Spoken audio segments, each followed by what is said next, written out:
I come back to you because I guess I'm curious as to what happened to the descendants of Shlomo's brothers, Isaac, Yankel, Abraham. Well, Shlomo's brothers had families, and you can see them here on the tree.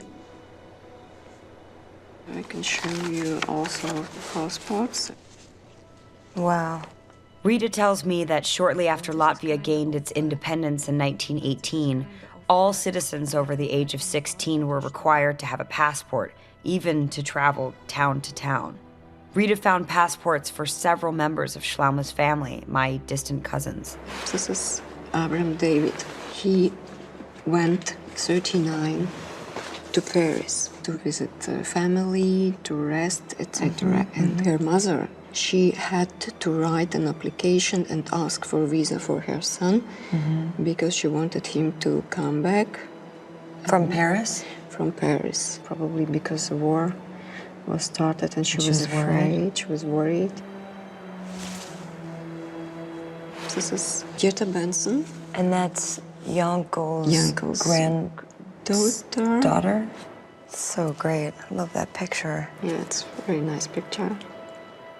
In addition to passports, Rita has housing records that show my family relocated from Aizpūta to Riga well before World War II, which means they were gone before the Jewish population there was murdered. But what was their fate in Riga?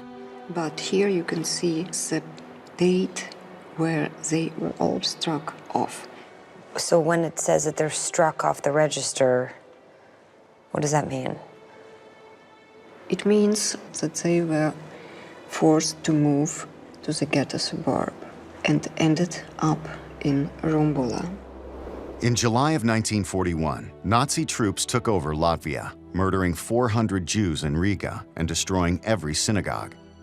In September and October, the Nazis rounded up the remaining Jews from across the city and moved them to the Riga ghetto, an old part of the city they turned into a prison camp.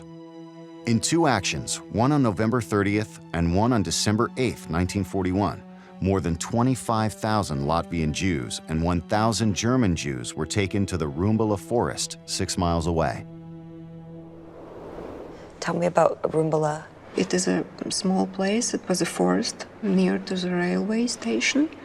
And all people from the ghetto were asked to put their belongings. They driven out and they were told that they were just to move to another place. They had to walk until the place where the graves were dug. And they were forced to undress and just to go into the graves, and they were just shot there.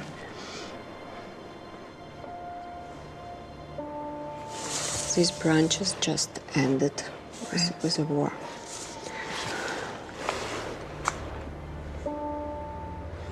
He's so handsome, he's so young.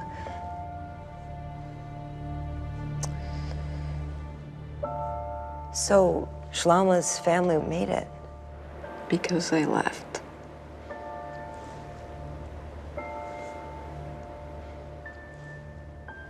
My family members were probably brought to the Rumbula forest.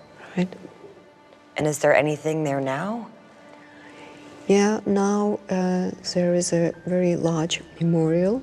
There is a big menorah and memorial stones with names of people perished there.